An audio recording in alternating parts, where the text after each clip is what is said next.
Hey everybody, welcome back to After the Movies, the show where we talk about movies after you've seen the movie, so spoilers and all of that stuff. I'm Luke, and I want to welcome you here to After the Movies to talk about a very important movie, or at least one that people are talking about, I guess. They are talking about. Yeah, so they're talking about Inside Out, and I guess people wanted a little more structure, so we're going to try that this time and see how that goes. So, Jonathan, who's my co-host here. Hey! Yeah, okay. What are your overall impressions, just general feelings about Inside Out? Inside Out. General impressions were that, hey, it was pretty good. It was a pretty good movie. I was not super duper impressed, nor was I, for any particular reason, frustrated or upset or like thrown off by the movie. I went and I saw it, and I was like, well, that was good. There are high points, there are low points, and I got very, I guess, average feelings about it. How about yourself? I actually enjoyed the film. Pixar, every time that I see a trailer of theirs, I'm like, you're making a movie about that. And I'm always very, very skeptical. Like, I'm always like, there's no way that that's going to make a good 90-minute film. Like, just we're in a few people's heads. Like, so for me, I was going in, I was like, and then people were telling me it was good, and I was like, okay, because I saw that trailer, and just every trailer, I'm just like, really? And then I go and I'm pleasantly surprised. I really enjoyed it. I thought there was a lot of great moments in it. I felt like the world was really well constructed. I felt like all the themes came together, and Pixar just, they tell a good story, and that was another good story that went. Now, do I love every one of Pixar's films? No, not at all. No. And there's some of them that, even though it's a good story, I just, so this one, though, I had a fun time the whole way through. I enjoyed it. So that's the general feeling. Okay, well, I'm just curious. Like, thinking about the history of Pixar, like the last Pixar movie that I remember really enjoying or watching in the theater and like, oh yeah, that was Wall-E for me. For me, I went and saw Wall-E, and I really enjoyed Wall-E. And after that, everything that came after was like Cars 2, Brave, anything else that came out after that. I don't really remember wanting to see it, going to see it, caring, or even really hearing that it was that good that I was missing out on anything. This is the newest or the first Pixar film since Wall-E, that I've been interested in seeing for any reason. I've heard people say, "Oh, it was really good. You need to go check it out," and so I went and checked out Inside Out. So I don't know. Wall-E was the last good one for me. How about yourself? I will say Brave, as I told people at the time, Brave was a good Disney movie. It was a bad Pixar film. That was my experience of it. It was like, if this was just a normal Disney flick, I'd be like, yeah. But I left that one right at the letdown. I didn't even bother to see Cars 2 because I felt like that was a sequel film. I hear that like 6-year-olds enjoyed it. I don't know. So I didn't even see that one. I enjoyed Wall-E. I actually liked Up, especially the first like 5-10 minutes. That part is just brilliant. The rest of it kind of the dog, So really, Up, really, it was the beginning of the movie. And That then the rest first of it, 10 minutes is just phenomenal. Yeah. So it's crazy. Anyway. So yeah, Wall-E was probably the last really great one for me as well. Okay. So Inside Out kind of brought you back to that Pixar feeling? Yes. Yeah. Okay. I would put that there. Okay. Interesting. Well, definitely, I mean, for me even, I even having average feelings about it, I still think it definitely has the Pixar feeling, if you will, kind of those techniques. Like, it in a good way, it reeks of Pixar. Like, you can tell it's Pixar everywhere. It's got all the characters and just obviously the concept, everything about it.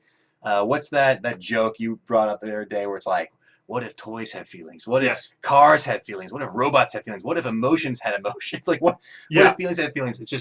It's funny they always do this concept, but it plays very well, I think. Despite the trailer where you're like, what if old people have feelings? I don't know about that. And oh, look at that. Like, there it is. It's good. Okay, so general thoughts aside now, what did you think about the world and the story? I think that's section 2 of the things that we tend to harp on. So world and story, how did you, because those two are really interlinked in my mind. They are very interlinked. I guess we'll start with the world for me. I found that the way they kind of set up because I was wondering when I was walking in, I was like, this is a tough thing to do. I mean, you're talking about emotions inside a little girl's head. How do you frame that and make it visual and find a way for that to make any sense whatsoever, to have rules enough that it both makes sense with our experience as human Mm-hmm. beings, with something that we don't ever see that way, but also can be played visually as a movie. And I think, that this is the kind of thing that Pixar does extremely well. It's part of what makes it feel so much like Pixar. Is the strength of this movie in a lot of ways is just even the fact that it works on any level. Yeah. I think is very, very impressive, because it's really hard. I mean, you can get to places where it's like joy. Can joy have any other emotion besides joy? Isn't joy joy? Like, you could get stuck in that thought process, and they let it do what it needs to do. The even the emotions are allowed to have a range of emotions. They're allowed to be characters, even though they're supposed to personify this one particular emotion. And so, the way they built that world, and the idea of personality being these kind of islands out there you could go to, and memories, and then like core memories being this Mm-hmm. this functionality thing where it's like, yeah, this is a core memory. This is kind of like what defines those personality islands, and who this person is, and even the mechanic, like we were talking about a little earlier, the mechanic of all the emotions not being about just being angry or just being joyful or sad or whatever, but instead it's the how they approach to dealing with Riley, the girl, and how like they look out for interests. So every character's motivation is the same. They are a team in the sense that they always Mm-hmm. want the best for Riley, and that's the actual character motivation, instead of anger just wants to be angry. It's just that anger takes the angry approach to taking care of Riley, which Right. is again just a solid, well done way of making this work on any level. Absolutely. And so the fact that this even works, and that this world even is a thing that you can consciously, easily, and even enjoyably go through Mm-hmm. is very, very impressive to me. So the way they built the world, the memory ideas, the core memories, even the idea that sadness can touch things and change a memory, like it works because I think anyone's had that experience where you've got a memory and it's a good memory, and then for some you might be sad that day, and so for some reason sadness creeps its way into your memory, and all of a sudden the memory's not as fond as you remember. It's kind of bittersweet now. Now it's kind of sad. It just and it's a visual representation of some things that are very emotional, very real, and I think that they're very clever for doing those kinds of things. What do you Absolutely. think? Yeah, and for me, actually, there's a great write up in Computer Graphics World. So if you go to Computer Graphics World, I don't know if you can get that article on there or if you have to get the print. I don't know, but if you can, and if I can find it, I'll put it in the description, I guess. So Computer Graphics World has a great article about what the storytelling and development was for even that, and I really love that they sat down and said, okay, yeah, they can't just be angry all the time. They can't just be joyful. There has to be this arc, this story. And so while, the Riley character, who's really, the world in which they live, is going through stuff, it's really the emotions themselves who are going through things, and how do they work that out, and how do they make them work as a team. So I really liked that. Personally, I also loved the ideas of, who you are, and adding to that as you grow and develop and gain these skills and interests. So you've got Hockey Island, and you've got Family Island. You've got these things that are part of your world that you relate to, and that when stuff breaks, you actually lose all of that, and that it can kind of fall apart. And so for me, I think the part where I was just like, they just nailed it for me, was when she's on the bus at the, toward the very end there, and then everything has fallen apart, and she's lost connection with everything that she has, and you just see her as a person just lose all connection with reality, all cares at all. And I don't know, maybe it's because I go through that kind of same, I feel that. And so when I saw that, I was like, bingo, that's it. I've lost my connections to who I am, to what I've got, and why I care at all. And to see then the story, this theme of, we've got to get sadness so that you can experience this thing again, so that people can come around you and boo you up because you aren't an island. Like, there's just so many good things with that it worked for me. It was great. Yes, that's what I will say is the high point for me of the film. Is the low point for me is essentially kind of the fun and games section of the movie, where they're going through the different places and trying to do this journey. For me, just personally, there were some funny, clever things there, but for the most part, I was just waiting for something to happen, because I knew it had to go somewhere, and so I was waiting for it to happen. So that was a personal thing, a low. But the high point for me, the thing that that really evened it out and made, the good part of this movie for me is essentially the end of the movie, is how everything does wrap together, and kind of the last emphasis and the idea. And of course, I think the thing that really got me was the combination of emotions, and the fact that, like, as she grew as a human being, she understood that it wasn't just a joyful thing or a sad thing. It actually can be a combination of the two. That kind of bittersweet, I'm so thankful I have a family, but I'm so sad about what's happening. Like all these things coming together, and that's human. That's one of the things I was worried about too with this, is you're trying to personify emotions, right? And like I already said, how do you even do that? Well, if you do, what traps can you fall into? Well, easily a trap is everything's either or, right? Everything's either emotion either joy or sadness or anger, or it's on personality. I mean, even this concept, like you're talking about, she's lost all connection with all these things that are personality. You're really delving into these ideas of what makes a human being a human being. Like, what makes you who you are? What's your identity, right? And is it the things you care about? Like, is it the things you do, like hockey? Is it the things you care about? Is it the goofiness? Like, yeah, what if that goes away? Are you no longer that person? Like, there's a lot of interesting questions being raised, and you can take them to really deep places if you wanted to in a kids movie, right? About essentially the real, I think, story thrust, and I would even say the theme, at least that I picked up, and I'm not sure if it's the theme of the movie, the theme I picked up was, it's okay to be sad.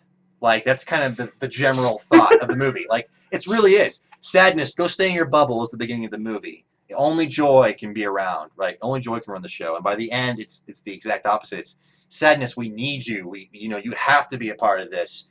In fact, all the emotions, we need to be together. We need to be a team. It's not just one thing, but it's okay to have the various emotions. It's about, how that works. And there's a lot of thoughts there. I don't know. There's just so many places you can go with those ideas and what they show. But at a core slice of the movie, at the kind of the surface level of just, yeah, it's okay to be sad, and it's good to have multiple, emotions don't have to be just one thing. It can actually be multiple things. That really plays for me very well. I think that's kind of the high point of the movie.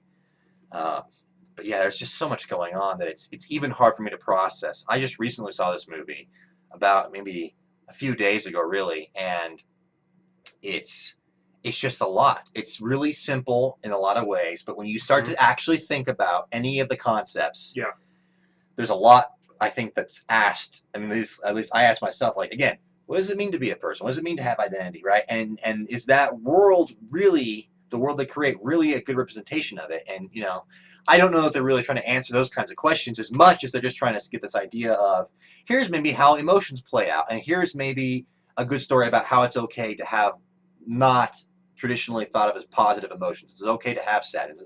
And that's solid. That's what they're going to do. That's what they're trying to do. That was solid. That was done really well.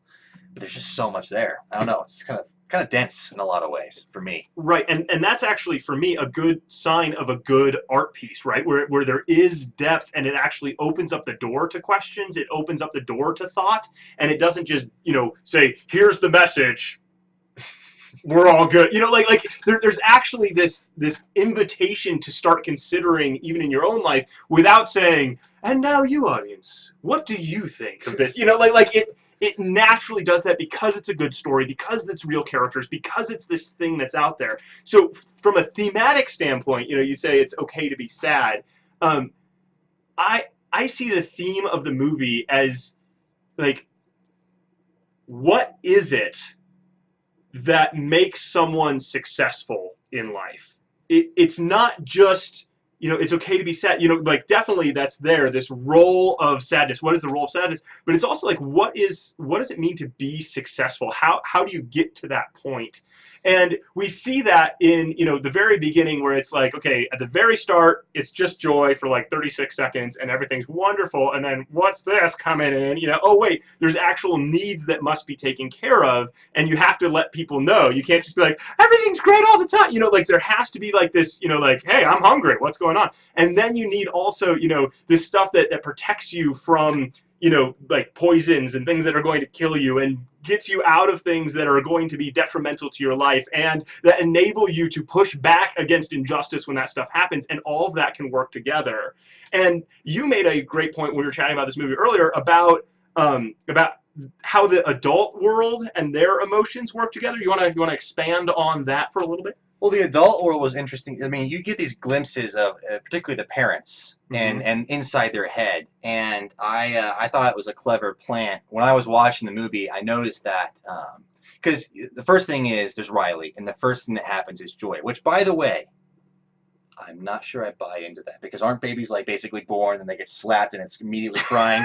Well, see, and that would be, I don't know, but see, that's Is that sadness? Is it anger? I don't know. Right, what emotion do you have? That's like, hey, we need you to breathe, so we're gonna inflict pain on you. Welcome to Earth. You know, it's Independence Day right there. You know? Well, okay. and I don't want to go too far here, but I think there's this idea of what is humanity, right? And the first thing that Pixar says is, well, the first thing she is joy. Like the first emotion she has is joy. And I'm not against joy is good. I think people can be very, very good, but I also have a worldview and a belief system that suggests that we're not naturally good. So there's a part of me that's kind of like, is maybe I would actually argue that maybe sadness or some of these other things, pain, you know, like you said, the first thing that happens is pain to make you breathe. So that's like, what is that? And but that's us inflicting that on them. Okay, right, but what you're saying is humanism. Let's set that aside. All right. Okay, that's my worldview stuff. Anyway, so the point is, the first thing that happens with Riley, she has joy. Okay, and that's the primary emotion from the very beginning. And then there's sadness, and the other ones show up, and we see, you know, joy drives her constantly. Like she's the leader of the group. When we go into Mom's head, we notice that sadness is actually in the middle chair, in the captain's seat, if you will, the one kind of calling things out and saying, this is what needs to happen. Did you see this? Signal the husband. Like she's the one giving all the commands. Why, you know, and sadness is driving Mom, which I thought was kind of interesting. And then in Dad's head, apparently, anger is chief honcho over there, and everyone's got a mustache, I think, at the same time. Everyone's got glasses of Mom, everyone's got, that's just cartoon stuff, right? But see, even that, like those little things, that works for me. Like those tiny little details totally work. Like, do it, go, it's great. So I just thought it was interesting, you know, what's primary? What's primary, right? And why is that the thing that they show to be primary? And is it, you know, I assume, because animation, especially Pixar animation, takes quite a long time to do any image ever, like even a still frame. So I totally expect that everything they're doing has a very, is very conscious, a very deliberate decision. I don't expect them to do it in a happenstance and, oh, we just like chose sadness to be in the... And that's another thing, good filmmaking versus bad filmmaking. And part of why I think animation and Pixar sometimes can seem superior is just because those guys have to make sure everything they do works, or is at least a conscious, deliberate decision. Doesn't mean it's always going to work, but they decided to. Someone was in the chair and said, we're going to do this, and then we're going to put the time and effort to do this. And in other filmmaking, I guess, physical, normal filmmaking, sometimes, Transformers, things can just happen, right? No, the car punching the guy in the face was intentional! It was intentional. But why was that the thing you cared about in the whole entire... Anyway, so just films can be a little bit more happenstance where, again, the directors and the filmmaking team and why we kind of care about who's doing what, because... Some people take time and effort and are very deliberate about some things we care about. Other people are maybe deliberate about other things that other people care about. Or maybe sometimes people just throw things together. Like it's even J.J. Abrams or Steven Spielberg, you know, goes onto the set for Saving Private Ryan. And there are some scenes that he's got very mapped out in his head. And then D-Day, he purposely chooses not to, right? But even the choosing not to was a deliberate decision so that it would have a very chaotic, crazy feel for the fact that it's D-Day, and if you were a soldier on the beach, you wouldn't know what was about to happen, and it would be terrifying. But it's a deliberate decision even behind it. That's the thing. Filmmaking is a lot of deliberate decisions if it's done well. So animation, you have to make these deliberate decisions way, way in advance before you ever even get to an image that looks anything like what you were thinking of or drawing, right? So that's animation. So the fact that sadness is the core of Mom, or driving Mom, at least in that moment in time, and anger is driving Dad, you know, why? Why is that the deliberate decision is a question I have. And again, you know, how much of it is just because dad's going to eventually have to put the foot down in that scene, so they made anger the core, and the fact that mom is mom sympathetic or something like right? So maybe sadness is the more sympathetic of the emotions. So I don't know if that was just kind of from a plot perspective or we need these things to be in the core because this is how this scene needs to play out. I don't know if that was the choice there, or if it's an all-time thing, or the other thing I'm thinking is mom's got sadness driving her, right? Which is easily an echo or a foreshadowing, I should say, of Riley's need to have sadness drive, because sadness and Riley is constantly pushed to the side. So it's this foreshadowing. If you're going to ever be like mom, if you're ever going to grow up, right, sadness is going to have to take a much larger role in your life. In this story anyway. So I just thought that was kind of interesting. You get these brief glimpses into their heads, and even there's kind of this foreshadowing or this thought process of what do things go, how do those things go. If there's more to it than the plot and those foreshadowing elements, then I can start taking things different places that I don't necessarily want to do in this video. But again, if that's what's going on there, that makes sense. So I just thought, I thought that was kind of interesting that was a core fundamental part of this. And so so speaking of, what are the things, because we like to harp on stuff or sing praises of stuff, wave flags, so in this film, what are the elements, trying to, again, going for some kind of structure, guys, I'm trying. Okay, so things that work. What are the things that work for you? Just like lay out the few moments that people who are, they're like, oh yeah. So what are the things that worked for you? Some things that worked for me. Core memories. The fact there's this idea there's memories and there's core memories, and that core memories are very crucial to who and what you are. That made sense. And part of the reason that made sense and I bought in is because it also leaves some of those questions like what makes a person up to, memories I don't think are the thing either. Memories are just a part or a good way of describing the thing. They're the projection. You use the light bulb through it. Okay, yeah. Right, it's these moments, these interactions with people, these life things. And I also like the idea that it's that sadness has this core memory that shifts everything. She's crying in the schoolroom, and how that is. Like that's life, right? There are good core memories of like, yes, that was so good. I'm so thankful. I love my family, or I love doing this, or whatever. There's also core memories where it's like, that really sucked, but that makes me the person I am today. And that's a really just simple and clever and cool way of just making that become apparent in that movie. So that's one thing I like. What else? Other things I like. I like the way the emotions play together. That's fun. Anchor is funny. He made me laugh. I like the idea that Riley is an absolute terrible mess when the only three emotions driving her at any time are disgust, fear, and anger. And I'm like, yeah, that totally makes sense. That'd be terrible. You make fear, anger, and disgust be the primary emotions of anybody, and you're gonna get some bad things. So it was fun to watch, and just Pixar playing with their idea, And you're too stupid to know why. Like, if you just knew. Yes, I love disgust using anger to open the window. Yeah, that was good. Now we talked about this a little bit. I don't really care for the imaginary friend as a character. Like, I don't. Again, that was a part of a section of the movie where I was like, okay, another random thing, and it kept going, so it had to be important.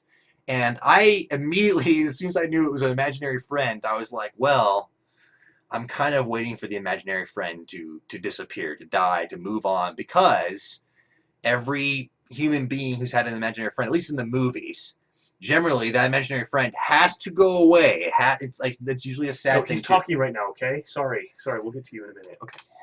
They're supposed to. And if they don't, there's issues. Anyway. I think serial killers. Anyway, I want to burn things. The voice tells me to. Anyway, no. But it's not a voice, okay? He's got a name. His name is Pyro. Anyway, the imaginary friend, right? In the movies, at least, especially in a kid's movie, it's like the imaginary friend has to move on. It's part of growing up, and there's sadness there. And so they introduced this imaginary friend, and I'm kind of like, okay. How long till this guy's gone? How long till this guy dies? And that just adds to your waiting. Right, and there's this big memory dump, Yep. right? And I'm like, that's where he's gonna die. There's nowhere else place to die, and it's the only place that makes sense because it's the whole forgotten thing, which is also again talking about world building and it makes sense, right? There's a big Yep. memory dump, and if you go in there, you're gone forever, and there's personality lines that are breaking apart. Anyway, the imaginary friend, I do not particularly care. The character was fine, I guess. Like it's a kids movie. He worked fine. He was kind of enjoyable, lovable, but I'm waiting for him to go. See, But okay.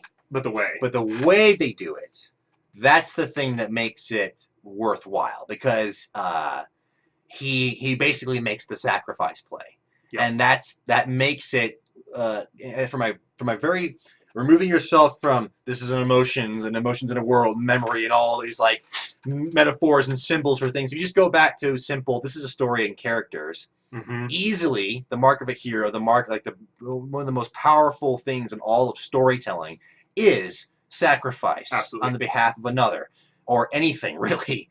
And so the fact that this character makes a decision to pass away because he's so invested in not only joy and sadness but in Riley and basically believes them beyond himself to sacrifice himself for the greater good, right? It's very basic, very simple, but it's the kind of stuff that matters. And so the fact that it wasn't Riley has to kill off her imaginary friend, which is like movies do that. It's like you've got to get rid of your imaginary friend, like grow up, little person. Right. And this movie is more of he's kind of already forgotten, but he decides within the character's mind to make it. It's a nicer and cool way of doing it.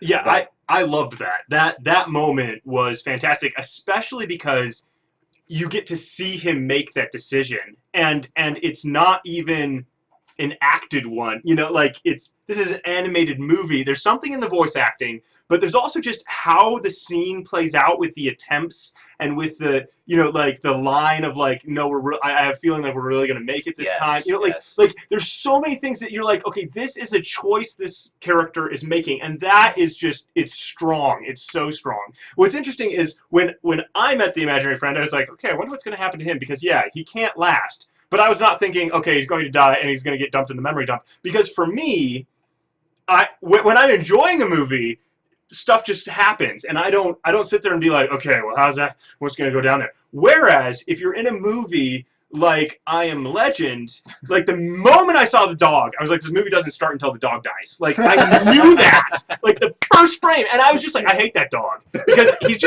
that dog is just holding up this movie. Like, dang it, Sam, like. I just think it's funny that I'm the one who gets that way about Inside Out, and you're the one who gets that way about I Am Legend. I don't know why, but apparently it is. Okay, so for me, this character worked. I think another thing that worked for me was just all the mannerisms within the characters. Mm-hmm. My favorite moment was, before Sadness had just kind of collapsed and been like, I can't go on, and so Joy has to drag her by her foot. So then later on, when they're ready, it's like she sticks her leg up. Okay, I'm ready to go. Like that. I loved that. That was fantastic. So those little fun moments, and then all the puns, like the train of thought and all that stuff. Like I'm just a sucker for that. So that was great. I enjoyed all of that. There was a lot of it was very clever. And to just go back quickly to the sacrifice scene of the character, I just want to bring up the real life experience I had while I was in the theater. It was kind of ironic. I'm in the theater, and there's some basically parents and kids, and they're watching this movie, and the imaginary friend chooses and makes a sacrifice, right? And he's in the memory dump and he's passing away. And there's this moment where Joy is like recognizing it, right, and sad about it.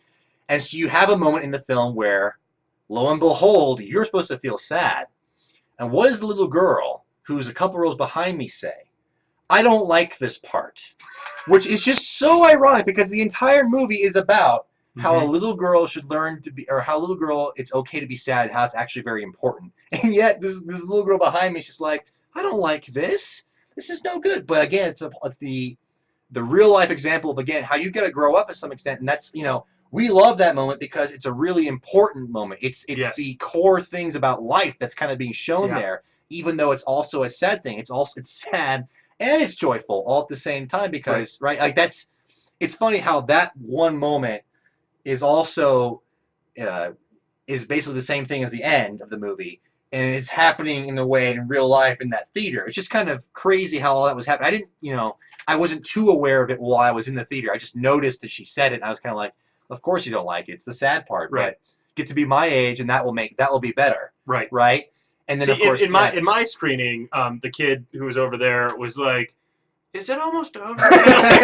so I think he was a little young to be like tied in. Well, I was with that kid for like an hour of the movie. I was like, okay, so we're gonna get there, but that's, again, I don't know if I just put my analysis cap on or something before I went in the movie. I didn't mean to, but yeah, I just ended up waiting a lot. But yes, yeah, it's just kind of funny how those things can play out sometimes. Okay, so if anything else that you liked comes to mind, but I think we kind of covered that. So what didn't work? I mean, aside from, you've already talked about, like it was slow and you were just waiting for stuff to happen. And okay, I don't know if it was necessarily slow. Okay. I just think that it's the plot mechanics. It's there's obstacles that have to be overcome to, you gotta go on a journey, and a lot of times, you want character development in those moments. A really, really great movie has got character development practically every moment of the film. Mm-hmm. Every scene is actually moving every character forward, as well as the plot forward.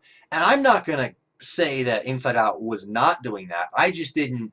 It was maybe too subtle or too slow in the sense of, I was just like, I guess going in from the setup that I saw, which I thought was the setup was very solid. And I knew where this movie had to go. I for whatever reason, I was able to I saw it all. I got it. I said, this movie has to get to a place where sadness is in doing something more significant. And it's so obvious. This has to happen. This has to happen. The imaginary friend has to die. All these things are just like, these things have to happen.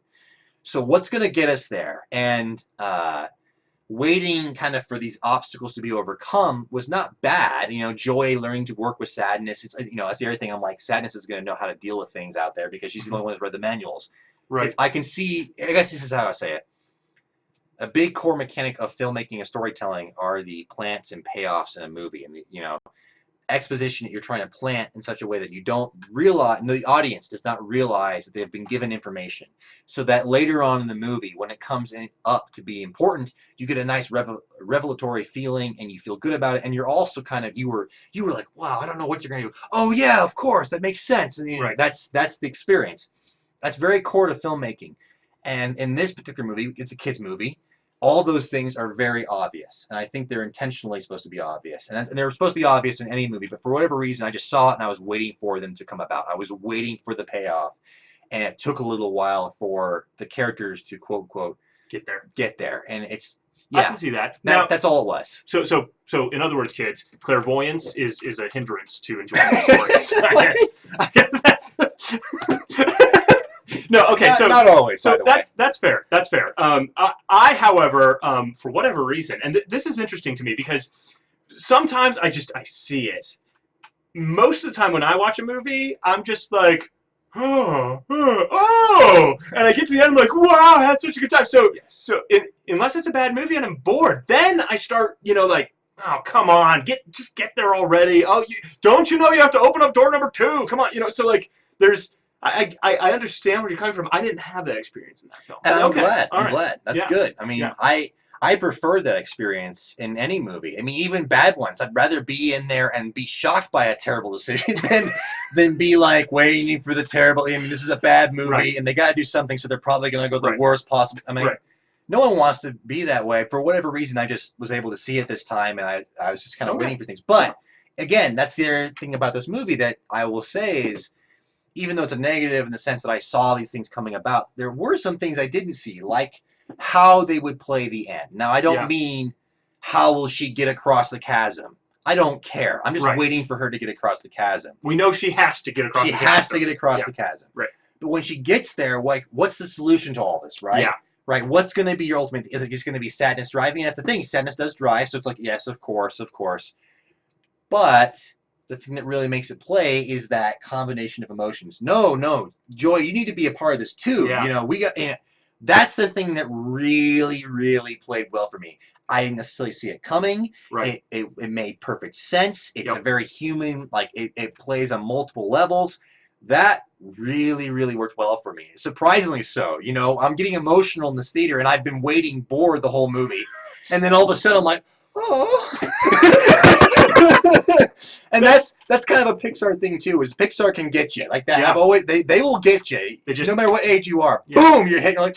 It's just that's the Pixar way. So again, Pixar does an excellent job. Even if it is for me personally was just that last moment, it's still really really effective. Yes. Moments. So that's another really beautiful thing. But yes, it was a lot of just kind of the world was fun, but it was so. I was just like, how are you even going to do this? And they started doing things. I was like, that's kind of cool, I guess. Right. And maybe, I don't know. It was good. It was good. Okay. I can recognize that.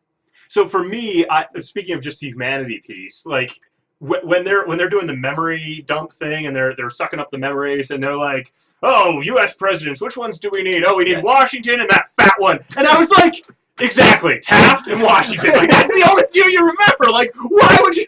So and it was those moments that just rang so true for me. I was like, yeah. Facts and opinions boxes they get mixed up, and you're supposed to be like, is that okay? That happens all the time. Right. That happens all the time. Right. So there was just a lot of great moments in this movie. So I had a lot of fun this whole way through because there's just these things that just rang so true. And I also felt like they did a good job with the amount of time outside of the head and inside the head. Like I was afraid when I first saw the trailer that it was just going to be inside people's heads and that you kind of like kept hopping between people. And I was like, I don't see how this is going to work at all. And thankfully they didn't do that because this way worked a lot better. But the switching was actually good all the way up to the cat, like at the very end. Like all of it, the switching was good. I remember thinking in the theater, I was like, I want more moments in other people's. Like I just want to know what people are thinking and like how that's working because it's kind of. That's the fun. That for me, that was the fun and games of the movie. Just like seeing how you're thinking about things. Because that's the fun part. It's like your inner monologue is just happening on the screen. And there was some fun. I mean, the entire end little credit sequence is basically that. Right. Which I don't know if I just didn't get it, but there were several. I was like, oh, well, this was not as fun as I thought it would be because I don't understand what that was, or like that would happen. Like, really, you feel like that? I don't know. I understand. Right. Anyway, but yes, the moments that you do identify with, wherever you're coming from, and that that's a lot of fun. That's is a lot of fun. And yes, the cat was about as random as you expect a cat to be. Okay, so wrapping this up now, keeping with trying to get some structure in here. Notice how often I'm mentioning structure. I think because on a personality thing, I'm a P. So if you tell me here's the structure, I'm like, oh my goodness. Whereas you're a J, so you're like structure. Structure. Okay, so structurally, any last thoughts, conclusions, things you want to send home to the family and the kids, and whatever. I don't know. Back to the studio. Inside Out is a good movie. At the end of the day, it is. My personal experience maybe was not there, but it is a good movie. It does have at the end a very strong emotional core. Puns. And I think in a lot of ways it does raise some interesting questions that I think you ought to actually ask and go through the process, even if you're talking with somebody, just go through the process of answering. You don't have to go to philosophy class because that doesn't really go anywhere. But having been in a philosophy class, it's fun, especially when you have somebody you're dialoguing with. But and there's always that one guy who just talks too much. There's always that one guy. Anyway, going back to this movie. Yes, it's a good movie. It does raise some very important, deep questions, and it does, as Pixar and any great animated feature does, any great story, is it can really work across all ages. Kids are going to like it for whatever reason. It's got all the great characters and fun, colorful things that make any kid enjoy it, and also basic enough that they can understand and keep up with things. And at the same time, it's got these deeper, emotional, and thought process things that are happening that make complete sense and make you kind of question things as an adult. So there's some great stuff in Pixar's Inside Out. Yeah, and Inside Out for me was a very enjoyable ride inside yet another Pixar world that totally worked. Like all the pieces fit. The themes kept echoing. I had a good time with it. And in the end, it's just one where you're like, I'm glad I watched that movie, and I don't always get to say that about a film, So I'd say that's how I close that one out. So thank you guys for watching. I'm supposed to click this button now. Someday I'll figure out how to do this without like looking awkwardly down at the end, but that's good. It would probably help if you didn't say I have to close this now. I can just talk during that sequence if you need me to. And just like so, I just oh here I'm gonna turn it back on, so I can just be like, And I was saying that Inside Out, that's a fantastic movie. It's a wonderful movie. Oh, look at that. We're suddenly in the production now after the movie screen. How did that happen? That was amazing and totally subtle. Nobody noticed. It was good. Okay, so yes, we're going to keep getting better at this, and keep giving us feedback too. If you don't want more structure, tell me. And no, wait, sorry. And I will fight back because we need some structure, just a little bit. Yeah. Okay. So yes, thank you guys so much for joining us, and we will see you next time on After the Movies. Bye-bye.